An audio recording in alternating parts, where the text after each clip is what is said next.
on va continuer le TD qu'on avait commencé la semaine dernière sur les algorithmes sur les graphes. C'est le dernier TD. Au début, il y avait un TD qui était prévu sur l'état, mais finalement, pour éviter tout ça, on a décidé de s'arrêter là. On était arrivé à l'exercice 2. Donc, c'était l'algorithme sur la détection de circuits. Donc, en cours, vous avez vu un petit algorithme pour ça. Là, c'est une variante. Donc, on regardait cette fonction nettoyer qui, en gros, supprimait les sommets qui n'avaient pas d'arête entrante ou d'arête sortante. Donc là, on avait fait le petit exemple où, par exemple, le B, on le supprime parce qu'il n'a pas d'arête entrante. Ensuite, on supprime le D parce qu'il n'a pas d'arête entrante. Et ensuite, on supprime le F parce qu'il n'a ni arête entrante ni arête sortante. Et à la fin, on trouve un graphe. Et ce graphe, il y a deux possibilités, comme expliqué à la question 2. Soit il est vide, soit il n'est pas vide. Et là, on a un cas où il n'est pas vide.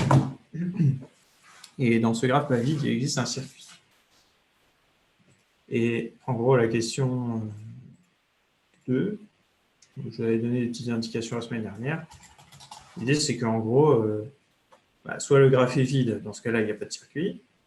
Donc, je vous rappelle aussi, un circuit, c'est un chemin de longueur non nulle qui commence et qui se termine au même sommet. Par exemple, dans ce graphe, il y a un circuit qui commence en A, qui va jusqu'à C, puis E, qui retombe en A. Ça, c'est un circuit.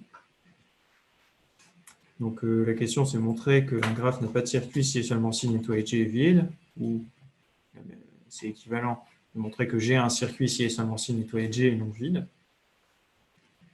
Donc, les indications que je vous ai données la semaine dernière, c'était essayer de montrer, d'une part, que si un sommet U n'a pas d'arête entrante ou pas d'arête sortante, alors j'ai un circuit si et seulement si G privé de U a un circuit. Et la deuxième indication, c'est que si G est non vide, et tel que tous ces sommets ont au moins une arête entrante et une arête sortante, alors j'ai un circuit. J'avais écrit récurrence, bon, c'est pas vraiment une récurrence. Mais... Voilà. Alors, est-ce que vous avez eu le temps d'y réfléchir depuis la semaine dernière? Par exemple, la première question. Est-ce que vous avez réussi à montrer que j'ai un circuit si et seulement si j'ai privé de U un circuit, dans le cas où le sommet U n'a pas d'arête entrante ou pas d'arête sortante?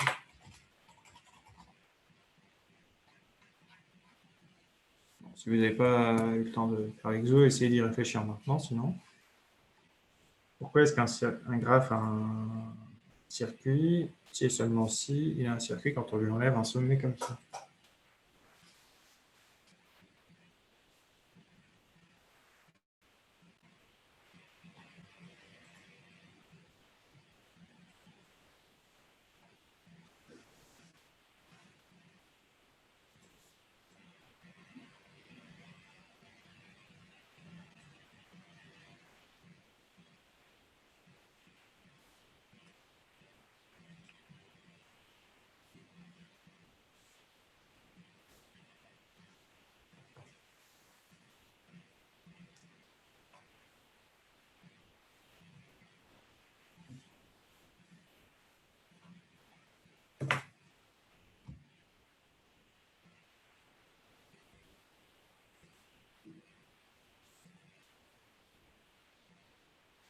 Alors, il y a une des deux implications qui est assez évidente.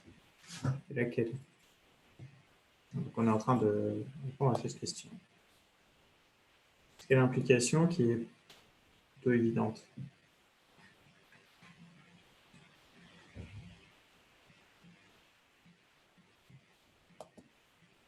Ouais, de la droite vers la gauche, effectivement. C'est écrit dans le set. Pourquoi? L'application de la droite vers la gauche. Alors, la question, je vais numéroter. La question 1. Si G privé de U a un circuit, alors G a un circuit. Pourquoi?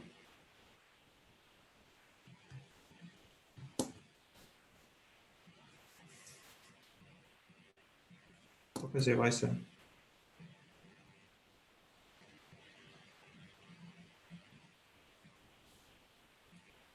Parce que si on a un circuit dans G privé de U et qu'on rajoute U, bah, il suffit de pas passer par U et on a toujours le circuit qu'on avait avant. Voilà, tout simplement. C'est comme par exemple ici, on a ce circuit-là, je rajoute un sommet en plus, c'est pas grave, le circuit il existe toujours. Bah, là, c'est exactement ça. C'est un circuit dans G privé de U est un circuit dans G.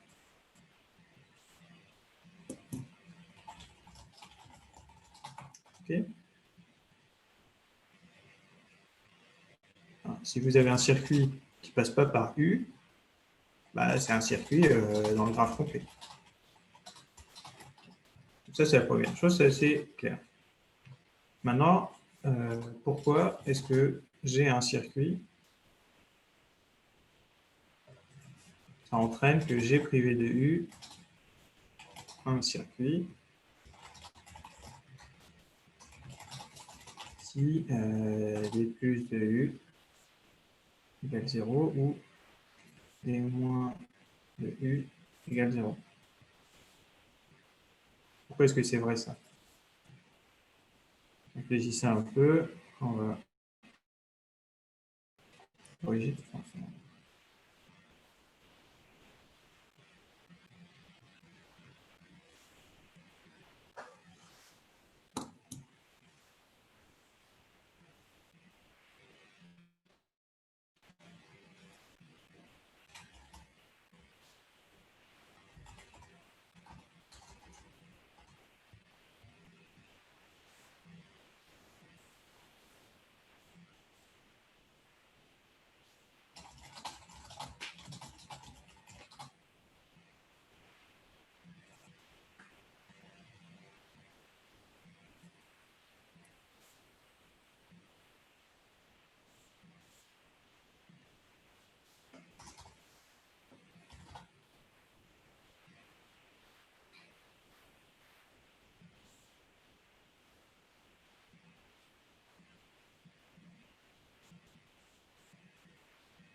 Alors, est-ce que quelqu'un a une idée?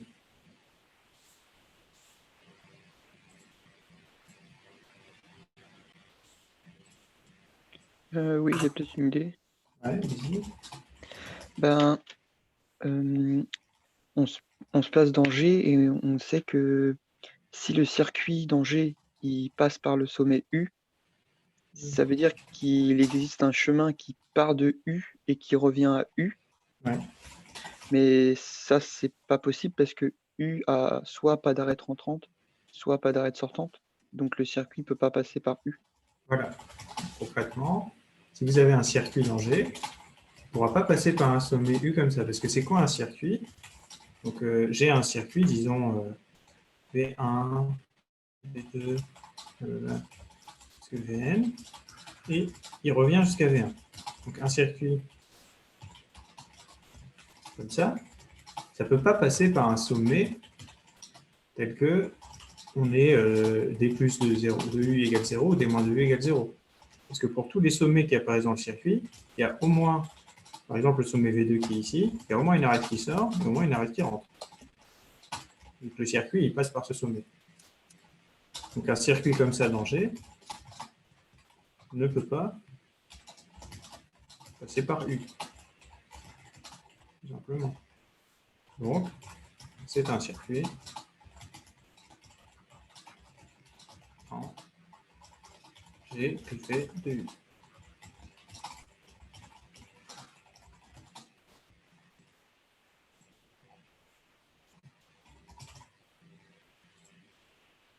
Okay. Donc, s'il y a un circuit dans G, il y a un circuit dans G privé de U, parce qu'un circuit qui est là, il ne peut jamais passer par U.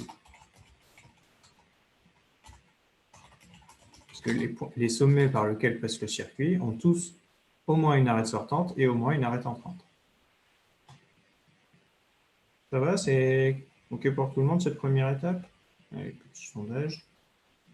Longtemps. Bon. Alors, l'étape suivante, c'est montrer que si G est différent du vide et tel que pour tout U dans VG, oui, je vais noter VG l'ensemble des sommets. Il ne faut pas confondre le graphe et son ensemble de sommets. D plus de U strictement positif et D moins de U strictement positif. Alors, j'ai un circuit. Voilà. Réfléchissez, pourquoi est-ce qu'un graphe dont tous les sommets ont au moins une arête entrante et une arête sortante a forcément un circuit?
Alors, est-ce que quelqu'un aurait une idée?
Comment est-ce qu'on ferait pour construire un circuit dans G?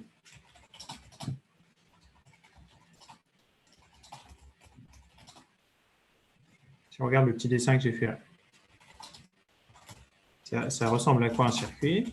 Si on part d'un sommet, V1, ensuite on va vers un deuxième sommet, on utilise une arête sortante. Ensuite, on va vers un deuxième sommet, on utilise une arête sortante. On va vers un troisième sommet, on utilise une arête sortante, etc. jusqu'à Vn. Et là, on utilise une arête sortante et on retombe sur un sommet qu'on a déjà vu. Vous voyez le principe? On part d'un sommet, on avance. À chaque fois, on passe à un sommet suivant en utilisant une arête sortante. Et on finit par retomber sur un sommet qu'on a déjà vu. C'est un circuit. Alors réfléchissez, pourquoi est-ce que ça existe dans un graphe comme ça, tel que tous les sommets ont une arête sortante et une arête entrante?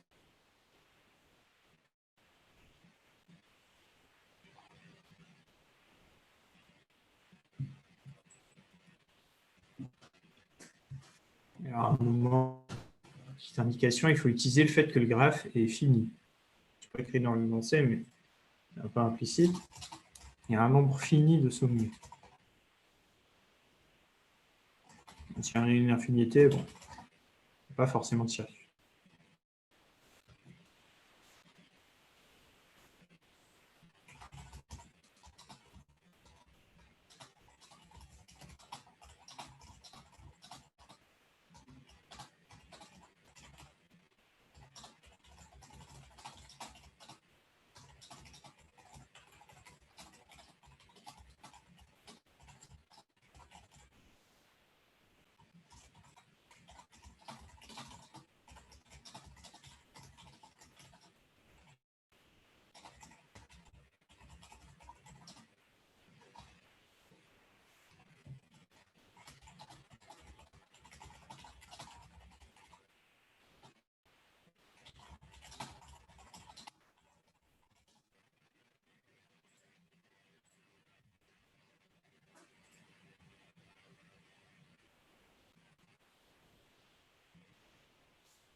Alors, qu'est-ce que vous en pensez?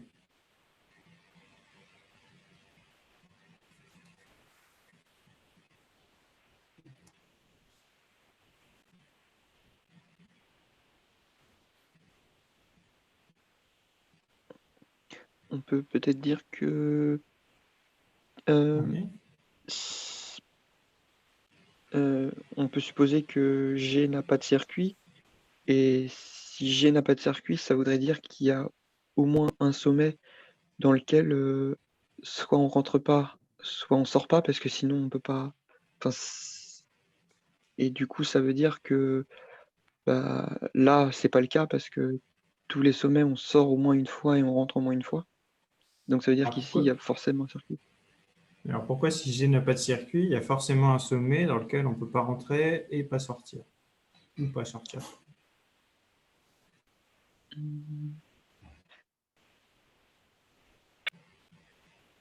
En fait, ça revient à ce que vous venez de dire. Là, en fait, c'est la contraposée de l'implication qu'il faut démontrer. Donc, c'est exactement, enfin, démontrer ce que vous avez dit, c'est exactement démontrer ce qu'on veut démontrer. Donc, bon, il faut le démontrer. Bon, ce qu'on va essayer de faire ensemble, c'est on va faire ça, on va prendre un graphe comme ça, et on va essayer de construire explicitement un circuit dedans. OK? Comment on va faire pour construire notre circuit? Là, je pense qu'on ne va pas avancer sinon. Un circuit, ça commence à un certain point. Donc, il faut qu'on commence quelque part. Ça tombe bien, notre graphe est non vide. Donc, on peut prendre un sommet quelconque. Comme G est différent du vide, il contient au moins un sommet V1. Un élément de type. Alors du coup, si ensuite je me dis que V1, il va faire partie d'un circuit, qu'est-ce qu'il faut que je fasse pour continuer ce circuit?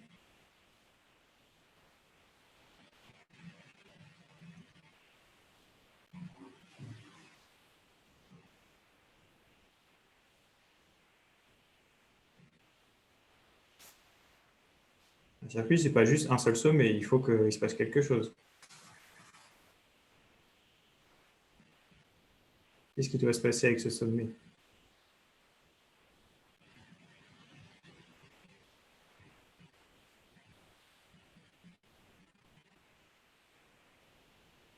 On va au circuit, on part de V1, et après, qu'est-ce qu'on fait?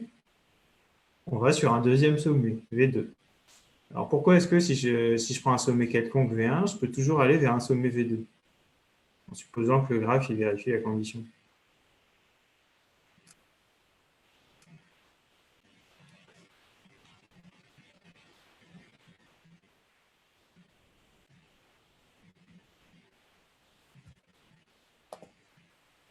Voilà. Quelqu'un a dit dans le chat, bah, V1 a toujours au moins une arête qui sort. On a supposé que pour tous les sommets, D plus de U est strictement positif. Donc en particulier, D plus de V1 est strictement positif. Ça veut dire qu'il y a au moins une arête qui sort de V1. Donc, comme D plus de V1 est strictement positif par hypothèse, il existe une arête V1 jusqu'à V2. Bon. Ensuite, comment est-ce qu'on peut continuer?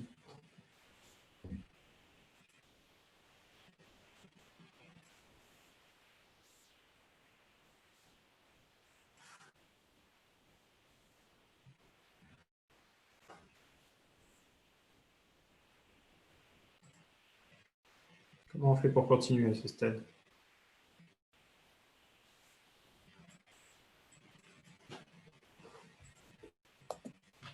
Ah, voilà, pareil pour V2. Quelqu'un écrit dans le chat. V2, c'est encore un sommet du graphe. Et on a supposé que pour tous les sommets du graphe, il y a une arête qui sort. Donc, on peut écrire exactement la même chose comme D plus V2 est strictement positif. Il existe une arête V2 jusqu'à un certain sommet V3. Bon. Et bien sûr, on peut continuer avec V3. On peut dire bah, D plus de V3 est strictement positif, donc il va exister une arête V3 jusqu'à V4. Donc, de proche en proche, il existe une suite d'arêtes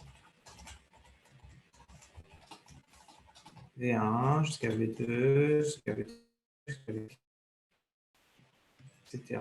Vn, Vn plus 1, etc.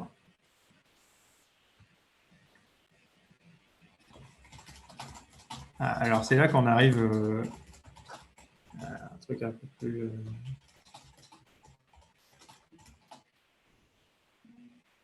Est-ce qu'on est sûr qu'on va finir par retomber sur V1 si on choisit les sommets au hasard?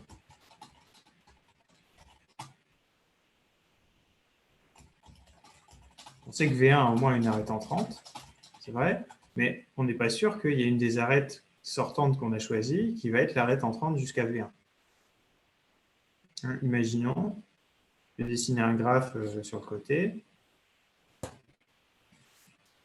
Imaginez, on a 1, 2, 3, 4. Bon, alors, je vais dessiner un graphe qui vérifie l'hypothèse. Je vais les numéroter dans le même ordre, 1, 2, 3, 4. Imagine... Là, on n'a pas dit comment on devait choisir les sommets. Alors, imaginons les sommets que je choisis. Je choisis l'arête comme ça. Donc, la première arête, la deuxième arête, la troisième arête, la quatrième arête, la cinquième arête, la sixième arête, la 7e arête. Et vous voyez, je peux faire le tour comme ça sans jamais repasser par V1. Bon. Et du coup, on voit sur le dessin pourquoi est-ce qu'il existe quand même un circuit dans l'affaire. Hein, on ne retombe pas forcément sur V1, mais comme il y a un nombre fini d'arêtes, qu'est-ce qui se passe?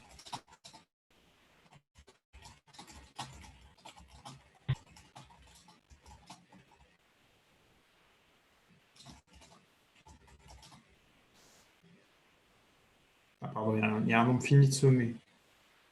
Donc, est-ce que c'est possible que là, dans ma suite de sommets, ils sont tous différents?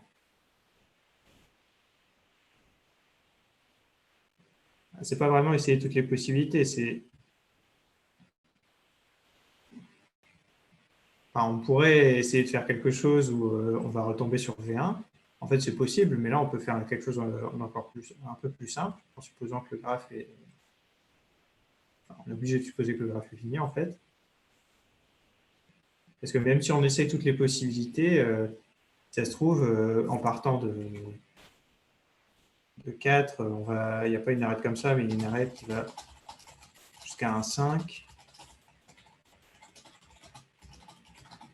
Puis en 6, on va jusqu'à 6, etc. Et puis c'est un truc très compliqué. Et puis on finit seulement, au bout d'un temps très long, par retourner sur V1. Donc ça, pour rédiger ça, ce serait plutôt compliqué, je pense.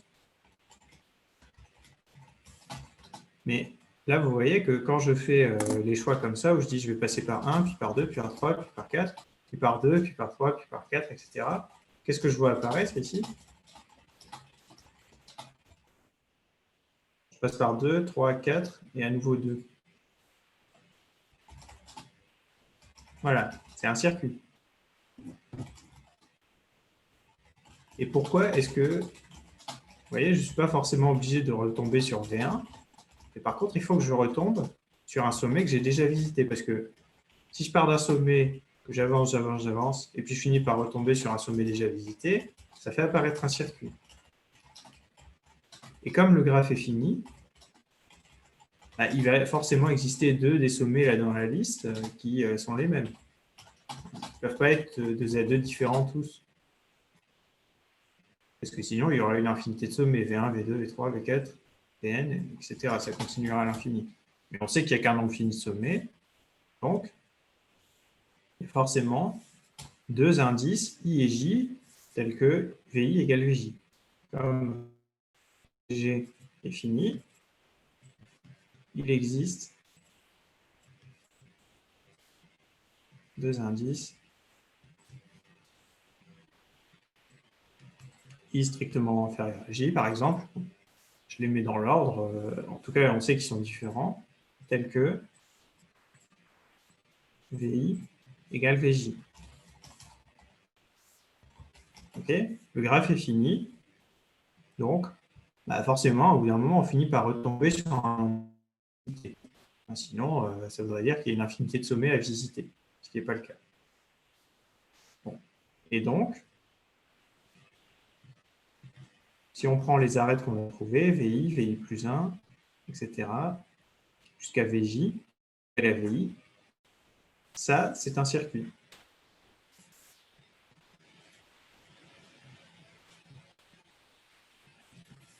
Parce qu'on part d'un sommet, VI, et on reprend le même sommet.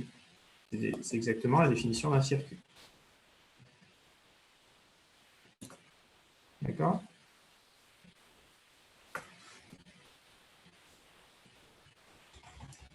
Est-ce que c'est à peu près clair, du coup, cette explication?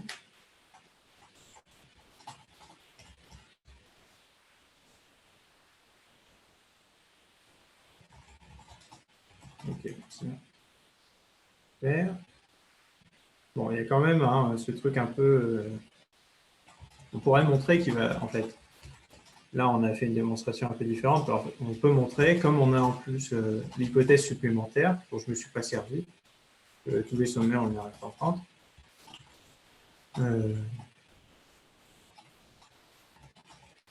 En fait, non, je dis une bêtise, on n'est pas forcément obligé de retomber sur V1. Enfin, si vous voulez, je peux vous dessiner un graphe tel que, si on part de V1, on ne retombe pas forcément sur V1.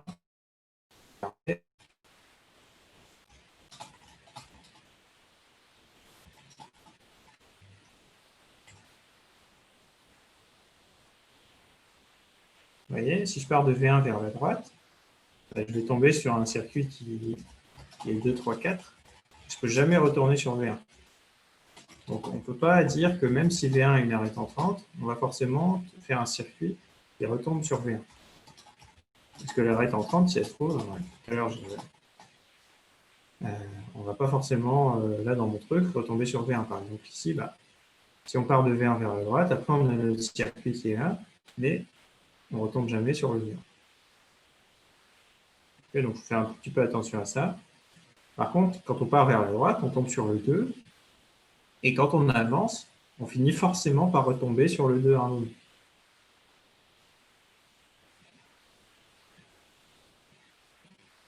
OK? Bon. Voilà. Du coup, ça nous permet de démontrer la proposition du départ. Parce que du coup, il y a deux cas.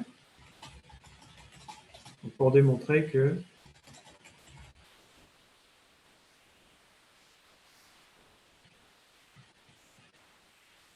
j'ai un circuit si et seulement si nettoyer de G est différent du vide. On a montré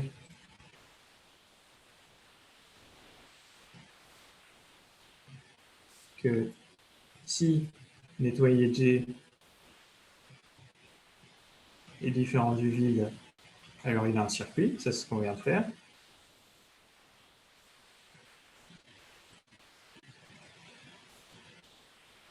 Parce que nettoyer G, si on reprend le truc, c'est un graphe tel que tous les sommets ont au moins une arrête.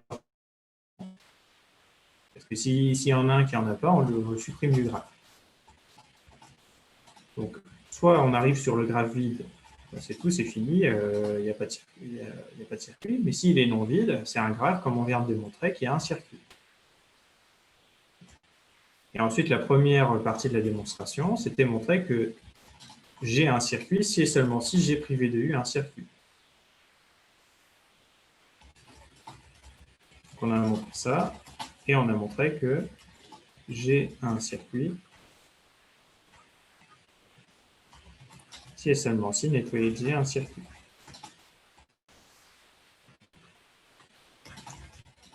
En conclusion, soit nettoyer G est non vide, dans ce cas-là il a un circuit, et dans ce cas-là G aussi.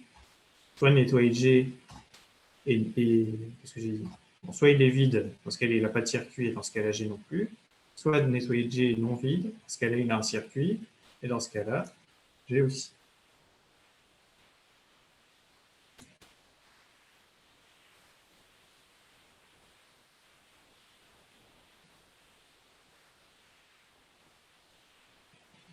Est-ce que ça va, ça? On a juste séparé en fait l'équivalence en deux équivalences. D'une part, on montre que j'ai un circuit si et seulement si nettoyer G a un circuit. Ensuite, on montre que nettoyer G a un circuit si et seulement si il est non vide.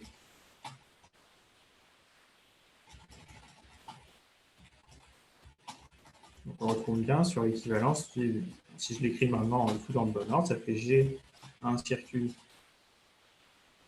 si et seulement si nettoyer G a un circuit. Donc ça, c'était la première partie qu'on avait portée en haut. Et la deuxième partie, c'est si et seulement si nettoyer G est différent du vide. Parce que nettoyer G est un graphe dont tous les sommets ont une arrête entrante et une arrête sortante. D'ailleurs, si on regarde la preuve qu'on a faite, on n'a même pas utilisé l'hypothèse que tous les sommets ont une arrête entrante.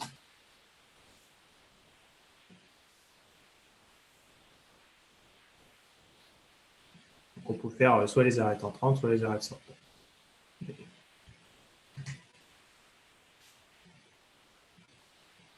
Bon. Ça a l'air d'aller pour tout le monde dans le stage. Donc, on peut passer à la dernière question. C'est expliquer le principe d'une fonction. Donc là, c'est expliquer, on ne va pas écrire de pseudocode, on va juste faire ça à l'oral. Réfléchissez à une fonction qui prendrait en entrée un graphe G, qui renverrait faux si G n'a pas de circuit, ou alors qui renverrait un circuit sous la forme d'une liste de sommets. Réfléchissez à comment on pourrait faire. En fait, j'ai déjà plus ou moins expliqué comment on ferait, mais essayez de réfléchir. Ensuite, on verra si... Je demanderai à quelqu'un de l'expliquer, et puis ensuite, on sera à la suite. D'ici 2-3 minutes.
Alors, du coup, ça ressemblera à quoi l'algorithme pour fabriquer le circuit? Ce serait quoi la procédure?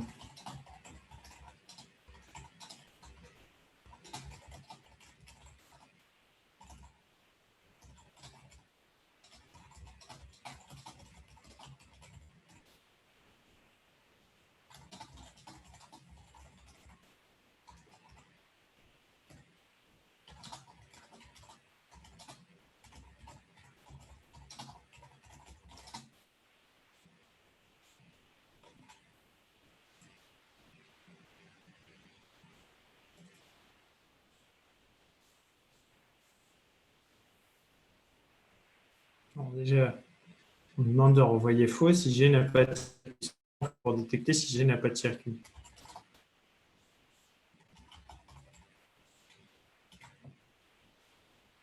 On pose la condition nettoyer G différent de vide. Voilà. Donc, on prend G, on le nettoie, et si c'est vide, on renvoie faux. Donc, je vais écrire une espèce de pseudocode, mais vraiment très, très vague. Donc, première étape, on nettoie G. Deuxième étape, si nettoyer G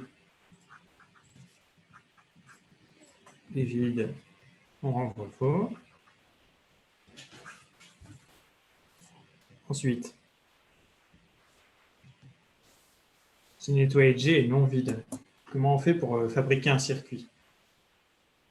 J'ai expliqué tout à l'heure, plus ou moins.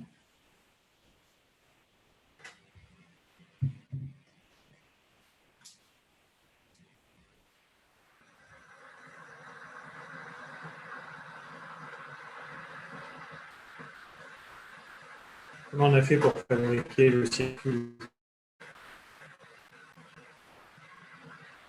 Est-ce que quelqu'un saurait l'expliquer?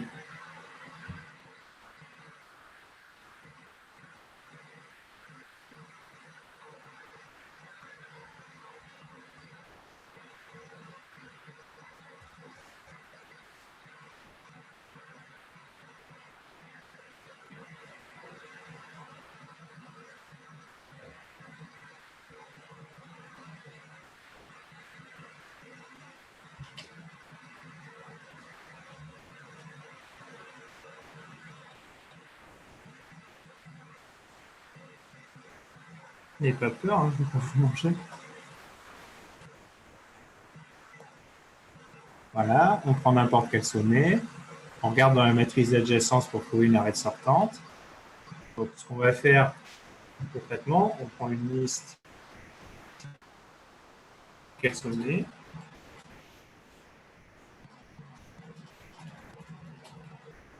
De nettoyer.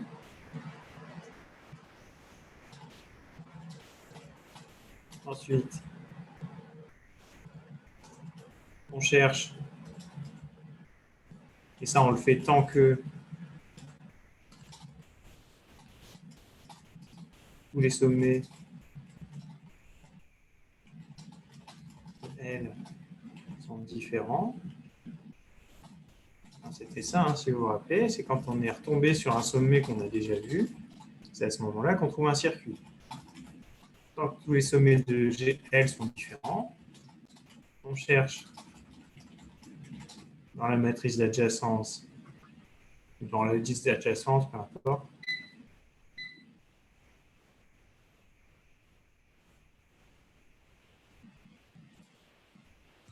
une arête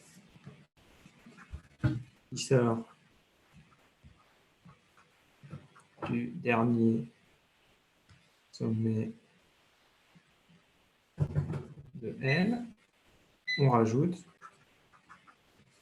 le sommet au bout de cette arête à L. Et puis enfin, la cinquième étape, comme j'avais expliqué tout à l'heure, on regarde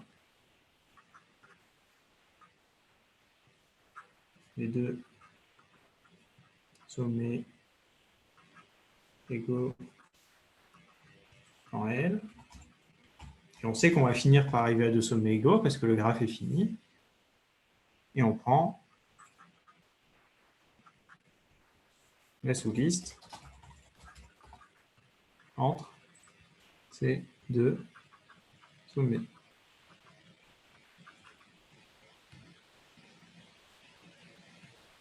Voilà. Bon. Là, comme ça, à l'oral, c'est un peu difficile, hein, je me rends bien compte. Ce que vous pouvez essayer de faire, c'est de coder tout ça en Python. Je pense que le plus difficile d'encoder tout ça en Python, en fait, ça, c'est qu'on vient de faire, c'est pas hyper compliqué, c'est plutôt la fonction nettoyer parce que c'est l'opération supprimer un sommet qui est un peu compliqué. Parce que si on a une matrice d'adjacence, il faut supprimer une ligne, et ça c'est facile, il faut aussi supprimer une colonne. Donc supprimer une colonne, ça revient à faire quoi? Ça revient à prendre toutes les listes de la matrice et à enlever, disons si on veut supprimer la colonne numéro K, à enlever l'élément numéro K de la liste. On peut utiliser pour ça la fonction pop qu'on a vue en TDP hier. Bien, si on a une liste d'adjacence, qu'est-ce qu'il faut faire? Il faut supprimer la liste qui correspond au sommet qu'on veut supprimer, mais il faut aussi supprimer de toutes les autres listes les endroits où ce sommet-là apparaît. Par exemple, si on veut supprimer le sommet numéro 2, il faut enlever la deuxième liste de la liste d'adjacence, mais il faut aussi enlever tous les deux des autres listes d'adjacence. D'accord? Après, le reste, ça, ce qui suit, c'est pas hyper compliqué. Là, j'ai quasiment écrit un pseudocode qu'on pourrait implémenter directement en Python. Donc, si vous voulez, pour vérifier que vous avez bien compris ce qu'on a fait aujourd'hui, vous pouvez essayer d'encoder ça en Python. Ce sera un bon exercice, je pense. Bon. Alors, est-ce que ça va pour tout le monde, cet exo, avant qu'on passe à la suite? Les petits sondages.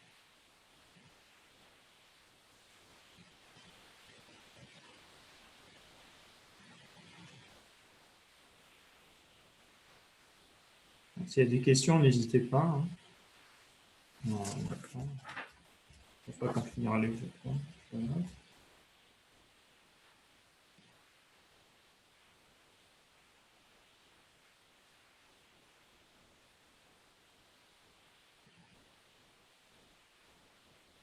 Pas de questions, pas de... C'est clair? Est-ce qu'il y a des choses pas claires? Je suis pas sûr d'avoir compris.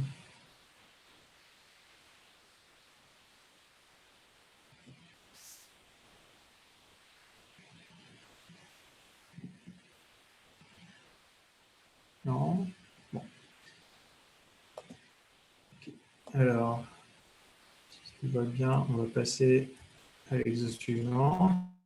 Largeur. Donc en cours, vous avez vu le parcours en profondeur. Là, c'est le parcours en largeur. Alors concrètement, qu'est-ce que c'est la différence entre le parcours en profondeur et le parcours en largeur? Le parcours en profondeur, on va parcourir tous les sommets du graphe. Et quand on va rajouter des sommets à parcourir, on va parcourir les voisins de ce sommet avant de parcourir ceux qu'on a déjà vus. Hein, vous voyez la différence? Imaginons dans le graphe que c'est une grille comme ça. Le parcours en profondeur, ça veut dire, par exemple, on va rajouter ces deux sommets, mais ensuite on va parcourir les voisins de celui-là, et avant de parcourir le sommet qu'on avait rajouté avant, on va parcourir les voisins ici, d'un sommet qu'on vient de rajouter. Puis ensuite on fait la même chose, ensuite on fait la même chose, la même chose, la même chose. Vous voyez, on parcourt d'abord les voisins des sommets qu'on rajoute avant de revenir en arrière et de parcourir les sommets qu'on a déjà rajoutés avant. Alors que le parcours en profondeur, en largeur, pardon, on parcourt les voisins du premier sommet, ensuite on parcourt les voisins des voisins, et avant de s'occuper des voisins, on finit de s'occuper des voisins du premier sommet. Ensuite, on fait les voisins des voisins des voisins, on les rajoute comme ça. On ne voit plus rien là sur mon dessin, mais puis, vous voyez, et puis on étend un petit peu le truc en commençant par les sommets qui sont un peu les plus proches du sommet de départ. Contrairement à ceux-là où on va tout de suite vers les sommets les plus éloignés. Vous voyez un peu la différence entre les deux?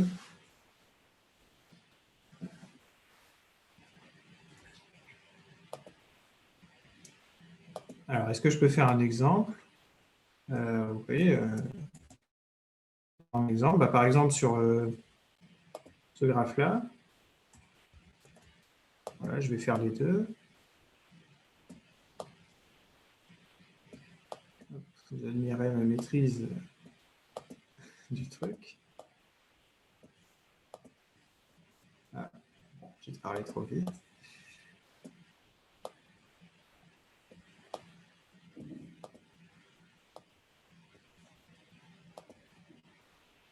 Donc, imaginons, bon, je ne sais pas si c'est un super exemple parce qu'il est assez petit. Imaginons on part du sommet B. Qu'est-ce que ce serait le parcours en profondeur? Donc, le premier sommet qu'on regarde, c'est le B. Ensuite, on va regarder ses voisins. On va les rajouter dans un ordre quelconque.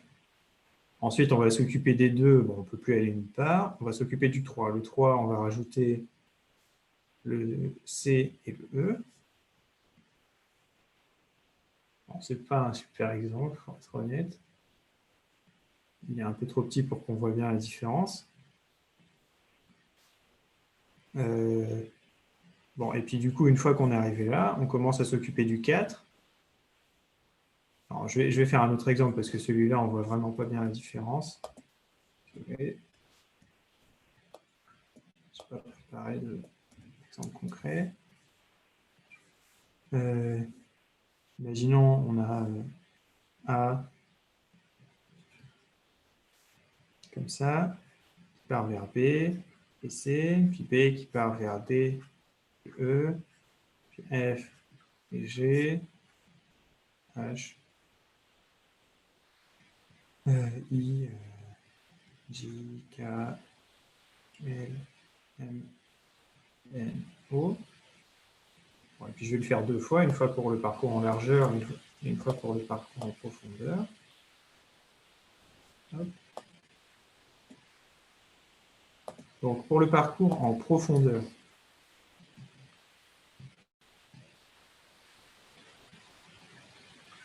imaginons on part de A, c'est le premier qu'on regarde, on va rajouter ses voisins dans un ordre, peu importe. Donc on fait le 2 puis le 3.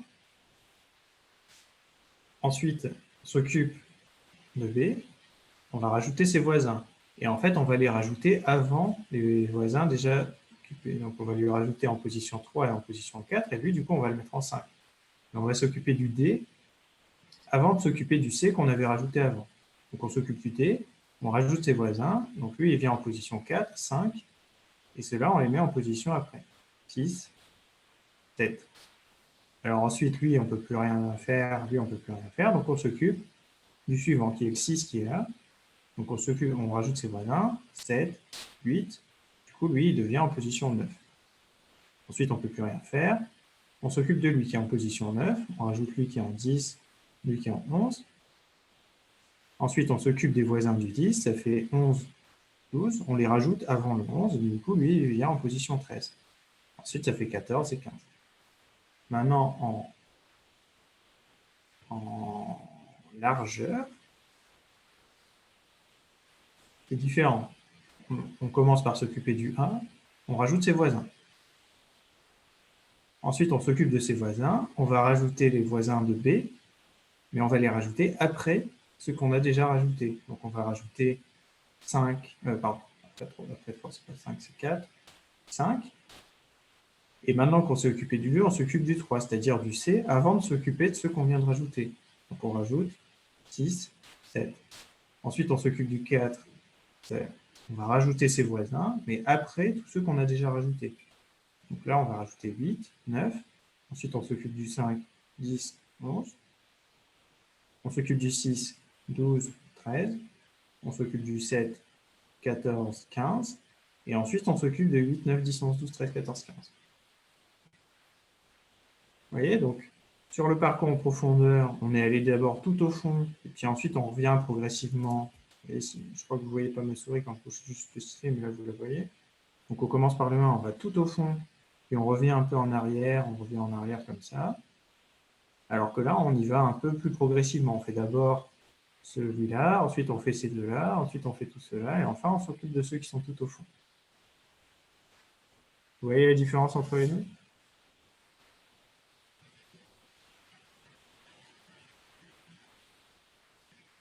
Ça va? Okay. Bon, donc maintenant on nous propose cet algorithme un peu plus concret qu'il faut... alors ces trucs-là, je vais les bouger.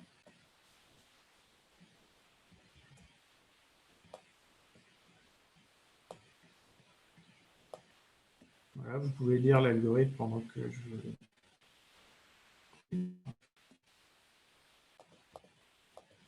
Si j'y arrive.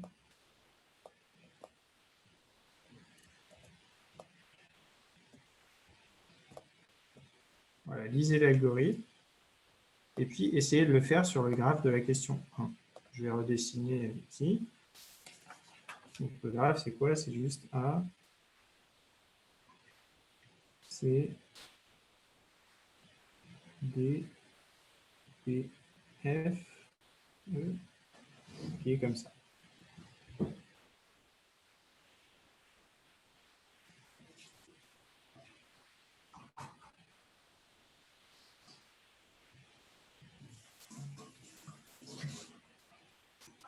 Donc essayez de faire l'algorithme sur ce graphe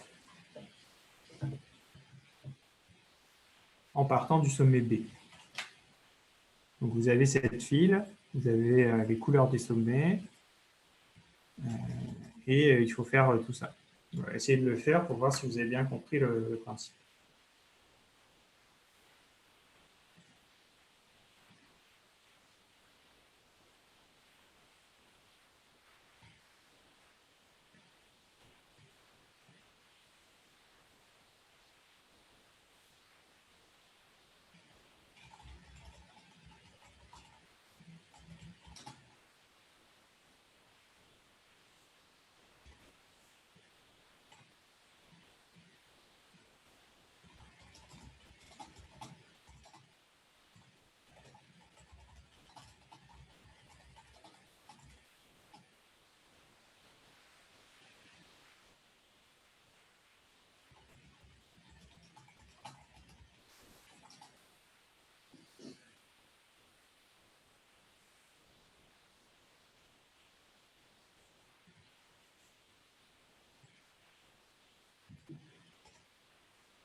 Nathalie.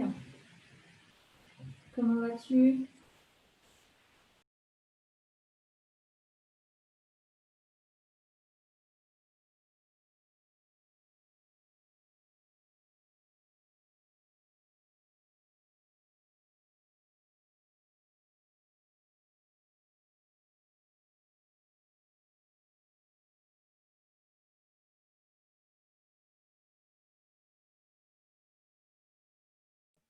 Alors, ça y est, vous avez réussi à dérouler l'algorithme? Oui. On va le faire tous ensemble. Donc, on va reprendre. Attention, je vais tout faire en direct, donc D'accord. il faut suivre. Donc ici, je vais dessiner la file F. Ça, c'est la file d'attente. Okay. Et une file d'attente, c'est comme une file d'attente, hein, c'est les premiers arrivés, premiers servis. C'est pas comme hier où on a utilisé une pile. Donc, la pile, c'est la pile d'assiette. Quand on met une assiette, l'assiette qu'on prend en premier, c'est celle qu'on a mise en dernier la fois précédente. Bah, écoute, ce que je te propose, parce que nous, donc, avec, on s'était posé dans la question notre graphe, sur on va avoir des sommets de deux couleurs. Alors, je ne vais pas les faire en noir, parce que si je les fais en noir sur fond noir, je ne vais rien voir. Donc, les sommets dont on dit qu'ils vont être en noir, je vais les faire voilà, on était plutôt en alignés, rouge. donc on allait essayer d'être sympa, d'autant plus qu'eux l'étaient quand même déjà. Enfin, tu vois, ils sont très transparents avec nous, donc on avait dit on ne demande pas à Ouais, j'ai baissé un mais peu le volume. Attendez, à la limite, je peux leur envoyer un petit mail en disant voilà. Regarding the discussion we had yesterday on the threshold for final judgment, dire qu'on est OK avec ah oui, je suis mais désolé. Hein, que ce soit pas netté, quoi. Bah, attendez, je vais bouger.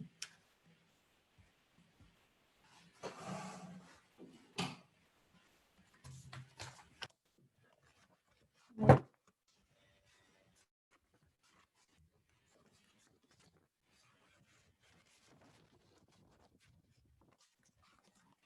Attendez 2 secondes.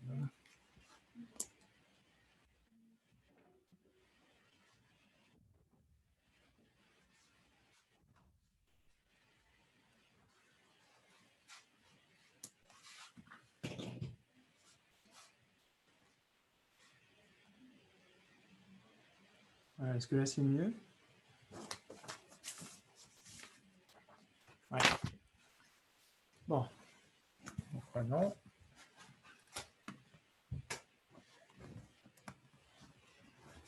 Alors, je vais dérouler l'algorithme en direct, donc il faut bien suivre, hein, parce que je ne peux pas revenir en arrière quand je vais changer les couleurs et tout ça. Donc, au début de l'algorithme, dans notre on met tous les sommets à blanc, bon ça tombe bien, je les ai dessinés en blanc, et on met tous les sommets à la distance plus l'infini. Donc je vais dessiner en bleu, en dessous, la distance qu'on a trouvée. Donc ça, en bleu, c'est le contenu du tableau D. D'accord? Donc, au début de l'algorithme, dans la file d'attente, on enfile le sommet de départ, donc ici c'est B, et on le met à la distance 0, parce que bien sûr, il est à la distance 0 de lui-même. L'objectif de l'algorithme, vous l'aurez compris, c'est de calculer la distance de tous les autres sommets en partant de B. Okay. Donc ensuite, on déroule l'algorithme. Tant que la file est non vide, on sort le dernier élément de la file. Donc on met U égale B. OK. Donc on a sorti, pardon, pas le dernier, le premier élément de la file, celui qui est rentré en premier. Donc là, on est en train de regarder le sommet B. Et qu'est-ce qu'on fait? On regarde toutes les arêtes qui sortent du sommet U, donc le sommet U qui est actuellement avec le sommet B. Et si... Ah pardon, j'ai oublié de mettre le sommet B en rouge au début.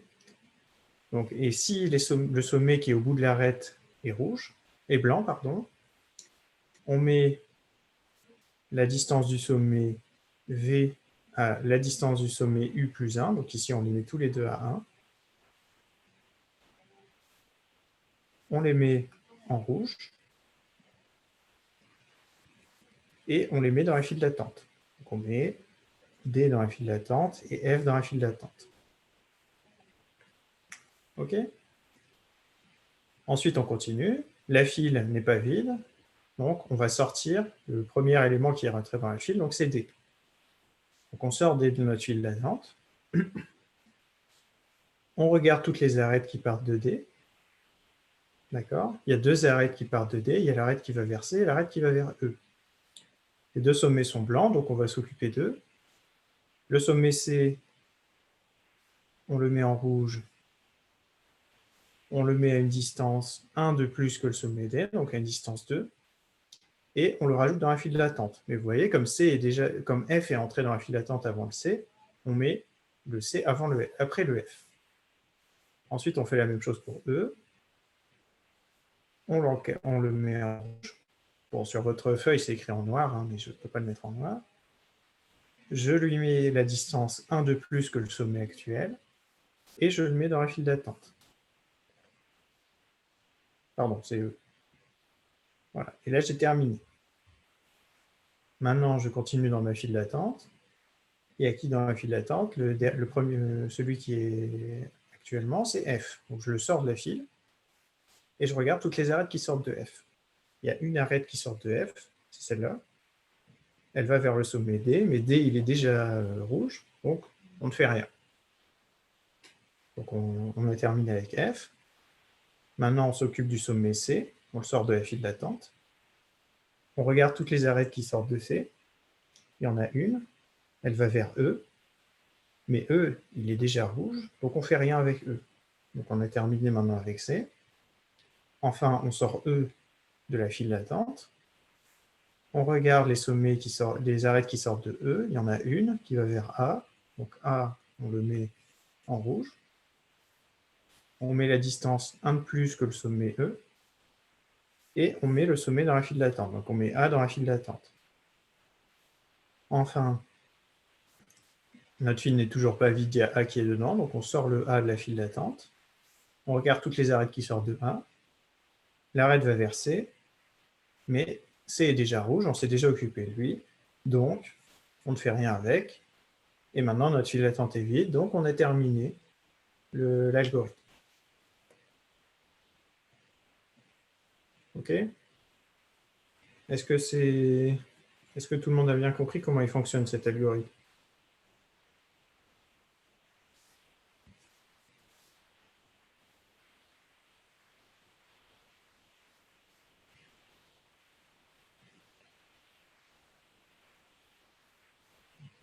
Ça va? Bon, et vous voyez que c'est un algorithme, donc ça nous permet de trouver la distance entre B et n'importe quel sommet. Donc la distance entre B et F, c'est bien 1. Entre B et D, c'est 1. Entre B et C, c'est 2. Jusqu'à E, c'est 2. Et jusqu'à A, c'est 3. Et vous voyez, c'est important de vérifier que les sommets n'ont pas déjà été faits. Parce que par exemple, quand on s'occupe de B, on a mis F et D dans la file d'attente. Et on les a mis à une distance 1. Et ensuite, quand on est arrivé à F, il ne faut pas remettre à D la distance 2, parce qu'il y a un chemin de longueur 2 qui va vers D, mais on l'a déjà trouvé avant, et le parcours en largeur, c'est un parcours malin, et regarde en priorité les sommets qui sont les plus proches de A. Donc si on s'est déjà occupé de lui, c'est que le chemin qu'on avait utilisé pour aller jusqu'à D était plus court avant. Donc on n'a pas besoin de s'en occuper à nouveau. Oui.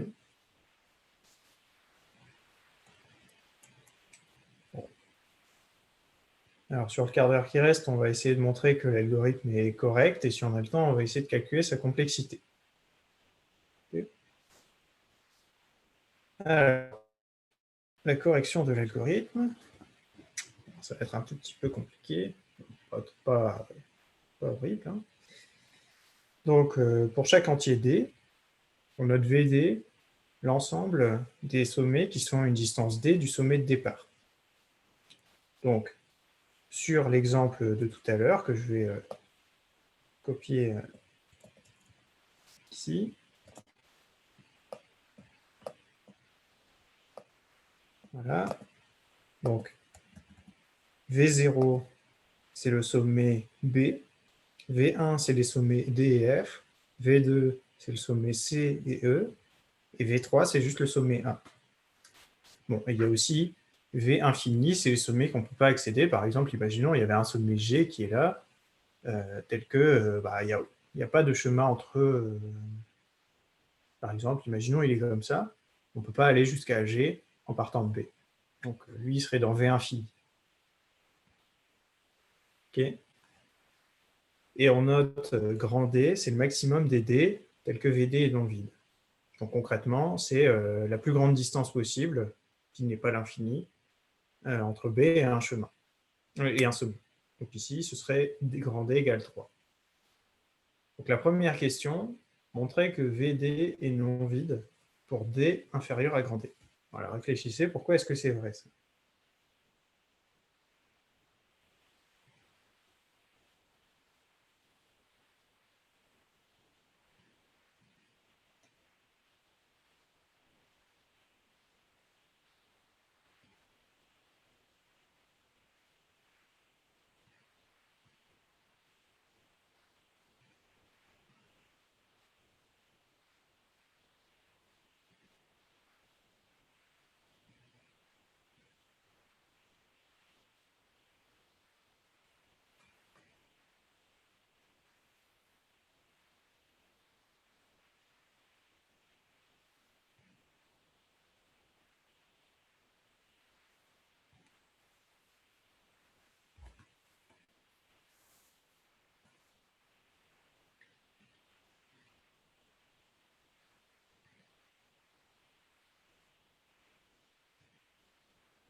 Alors,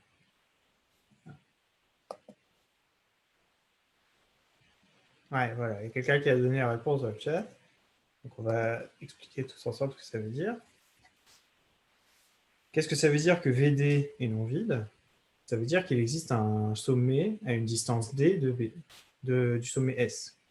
Okay. Bon, nous, on sait quoi? On sait que grand D, c'est le plus grand, tel que VD est non vide. Donc ça veut dire, comme, ça c'est la réponse à la question 2, hein, comme V grand D est différent du vide, il existe un sommet U à distance grand D de S. Expliquer votre camarade, ce sommet, il a une distance grand D. Pour faire donc ça veut dire qu'il existe un chemin de longueur grand D entre S et U. Donc il va exister un chemin comme ça. S qui va être, disons, V0. Ensuite, il y a V1, V2, etc. jusqu'à V grand D qui est U.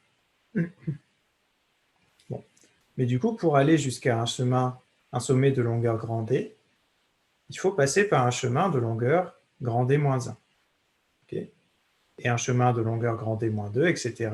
jusqu'à un chemin de longueur 1. Attendez, j'ai un petit souci. Voilà. Bon. Mais il y a quand même une petite subtilité. Ce chemin, ce sommet U, il est à une longueur, à une distance grand D. C'est la longueur du plus petit chemin orienté entre U et V. Donc ça veut dire quoi? Ça veut dire que parmi tous les chemins entre S et U, on sait que le plus petit est de longueur grand D. D'accord? Ça veut dire qu'il peut exister plusieurs chemins entre S et U, mais le plus petit possible est de longueur grand D. Par exemple, ici, entre B et E, il y a deux chemins, il y en a un de longueur 2 et un de longueur 3. Et comme 2 est plus petit que 3, on dit que la distance, c'est 2. Ok? Bon. Mais là, le truc, c'est que quand on a, par exemple, ce sommet VD-1, là, on a construit quoi? On a construit un chemin de longueur D-1. Mais ça ne veut pas pour autant dire automatiquement que dès qu'on a un chemin de longueur D-1, la distance entre S et VD-1 et grand D-1. Ça veut dire qu'au maximum, la distance, c'est V grand D-1.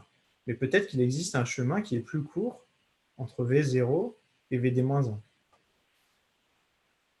Alors, est-ce que vous voyez pourquoi il ne peut pas exister de chemin plus court, par exemple, entre V0 et VD-1?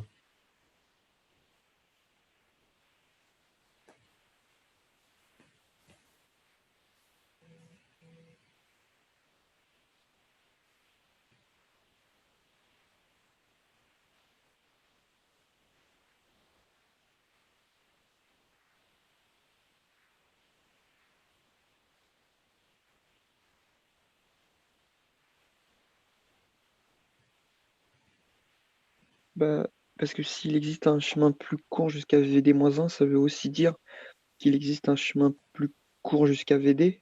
Ouais, exactement. On sait que le chemin le plus court possible entre V0 et VD, il est de longueur D. Bon. Donc là, on a un chemin de longueur D-1 entre V0 et VD-1. Si jamais il existait un chemin encore plus court entre V0 et VD-1, bah, ça donnerait un chemin de longueur plus courte entre V0 et VD. Et ça contredit le fait que la distance entre V0 et VD, c'est D. Parce que s'il y avait un chemin plus court, la distance serait moins que VD. Okay.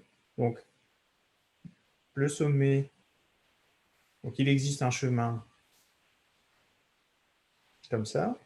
Le sommet, bon, et puis maintenant on va faire le cas général, VI est à une distance I de V0, S, car bah, d'une part, on a un chemin, un sous-chemin du chemin qu'on a trouvé, V0, blablabla, VI, de longueur I. Et si il existe un chemin plus court, disons V0, V'1, etc., jusqu'à V'J qui est VI avec J strictement inférieur à I, on aurait un chemin de longueur strictement inférieur à D entre V0 et VD. Ce chemin, ce serait V0, V'1 jusqu'à V'J qui est égal à VI, et puis ensuite on continue VI plus 1 jusqu'à V grand D. Et ce chemin, il serait strictement plus court. Donc c'est une contradiction.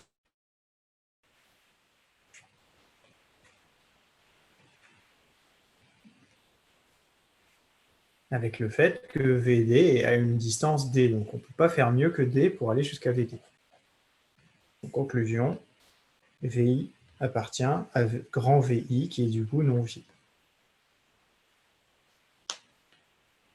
Ok, ça va cette démonstration?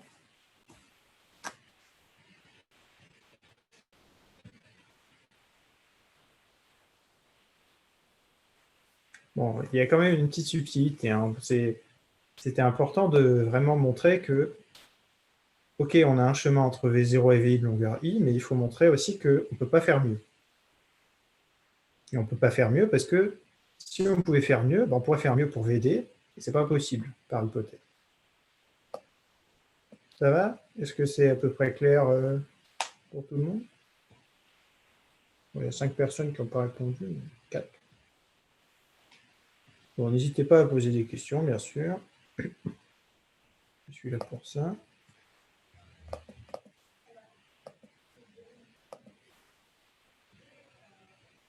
Bon, là, il reste 10 minutes. On va essayer de faire la question 3.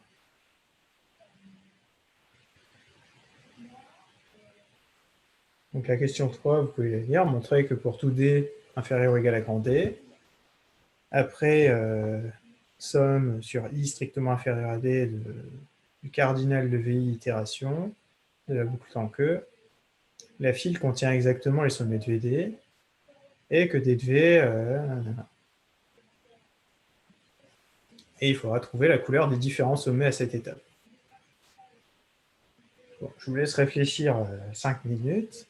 Et puis ensuite, tu as 5 minutes qui resteront à la fin. On va expliquer un peu tous ensemble pourquoi ça marche. Ou après en déduire que l'algorithme est correct, ce sera évident.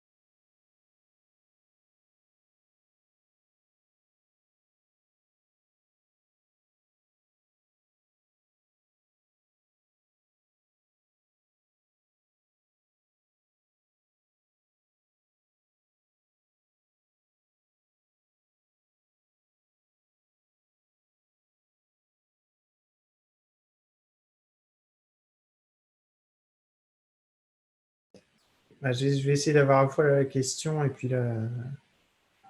Attendez, 2 secondes. Hop.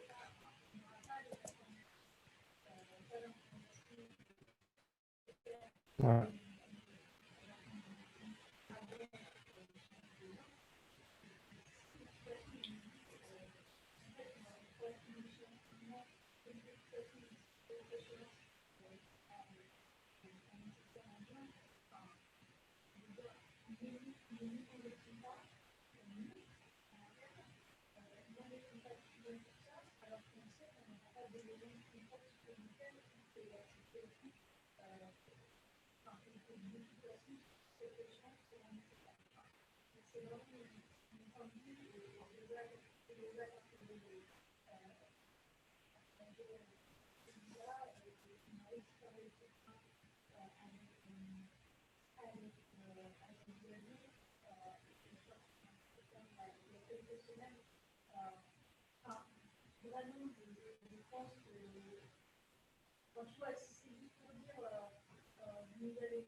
Bon, on y va.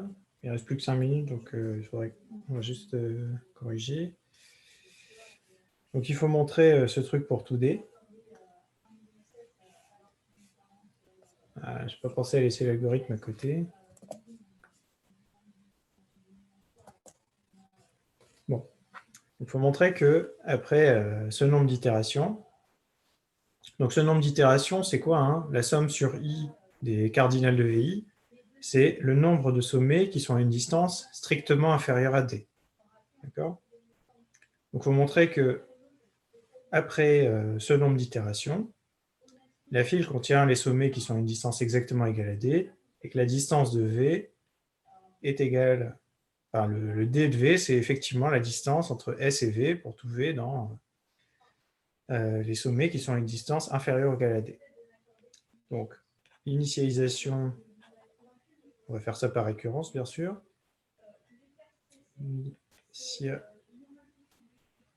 Initialisation pour d égale 0, bah, on regarde quoi? C'est après 0 itération de la boucle. Donc, avant qu'on ait fait quoi que ce soit, qu'est-ce qu'elle contient la file? Elle contient juste le sommet S. F contient S. C'est effectivement le seul sommet qui a une distance 0 de lui-même.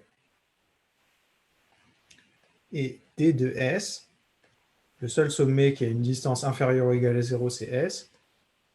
On a, dans l'algorithme, on met D de S égale 0. C'est effectivement la distance entre S et lui-même.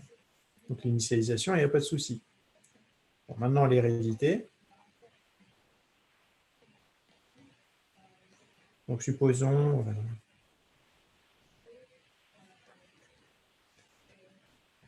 qu'au bout de... Je vais noter comme ça, cardinal V inférieur ou égal à D, strictement inférieur plutôt. Donc ça, c'est la somme des VI. La file contient VD et D de V égale delta de SV pour tout V appartient à V inférieur ou égal à D. Bon. Du coup, il faut passer à l'étape suivante. L'étape suivante, donc si on revient un peu à l'algorithme, l'étape suivante, imaginons on s'est occupé de tous ceux qui sont à une distance jusqu'à 1. Il faut montrer que quand on s'occupe des autres sommets, on a mis tous les sommets à une distance 2 et que les sommets à une distance 3, on s'en est occupé comme il faut. Donc on regarde ce qu'on fait dans la file. Dans la file, on va défiler tous les sommets. Comme on sait que dans la file, il y a les sommets de VD et que pour aller à l'étape suivante, on rajoute exactement le cardinal de VD, c'est bien ces sommets-là qu'on va s'occuper.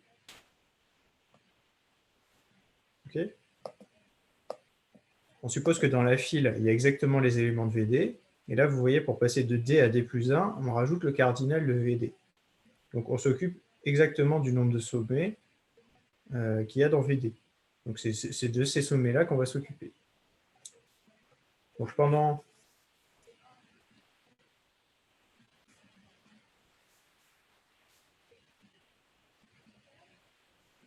les cardinales de VD itération suivante, on s'occupe des sommets de VD. Et qu'est-ce qu'on fait quand on s'occupe les sommets de VD? On va enfiler tous les sommets qui sont à une distance 1 de plus. Donc on enfile les sommets de VD plus 1. Parce que qu'est-ce que c'est un sommet de VD plus 1? Par rapport au sommet de VD, c'est les sommets qu'on peut atteindre en partant de VD avec une arête supplémentaire, exactement une arête en plus. Un sommet est une longueur D plus 1. si on peut l'atteindre à partir d'un sommet de D avec une arête. Donc on enfile les sommets de VD plus 1. Donc la file à l'étape suivante va bien contenir les sommets de VD plus 1. Et on met D de V égale D plus 1, V appartenant à VD plus 1. Je vais un peu vite, parce que là, on est arrivé à la fin de l'heure, à la fin de la séance. On va écrire un tout petit peu plus de détails, c'est-à-dire ce que je viens de dire à l'oral, que les sommets de VD plus 1, c'est exactement ceux qu'on peut atteindre à partir de VD en rajoutant une arête et qu'on n'a pas déjà atteint avant. Parce que vous voyez, on s'occupe que des sommets qui sont blancs, c'est ceux dont on ne s'est pas déjà occupé. Okay, donc pour compléter la démonstration, il faudrait rajouter un petit peu ces détails-là.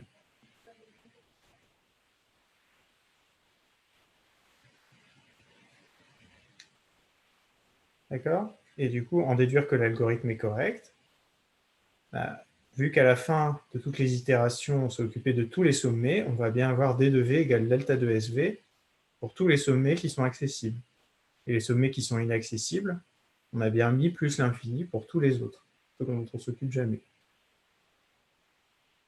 Okay, donc ça aussi, il faudrait le rédiger un peu proprement. Voilà.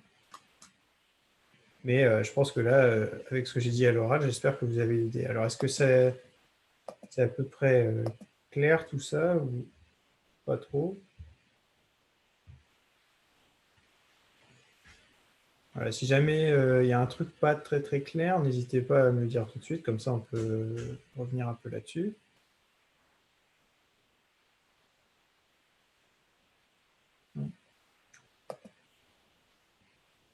Il n'y a pas de problème, il n'y a pas de truc pas clair. Bon, alors juste pour la question suivante, hein, c'est calculer la complexité. Donc il y a deux cas possibles, soit quand on donne le graphe par une matrice d'adjacence, soit par une liste d'adjacence. Vous avez vu, la complexité peut changer. Et du coup, la complexité, il faudra l'exprimer en fonction du nombre de sommets et en fonction du nombre d'arêtes. Donc à chaque fois, essayez de compter combien on fait des opérations de fois, en majorant ça par le nombre de sommets ou le nombre d'arêtes. Okay, donc vous trouverez des complexités du style n carré ou n fois n, ou des choses comme ça. Ça va? Il y a des questions avant que je coupe l'enregistrement?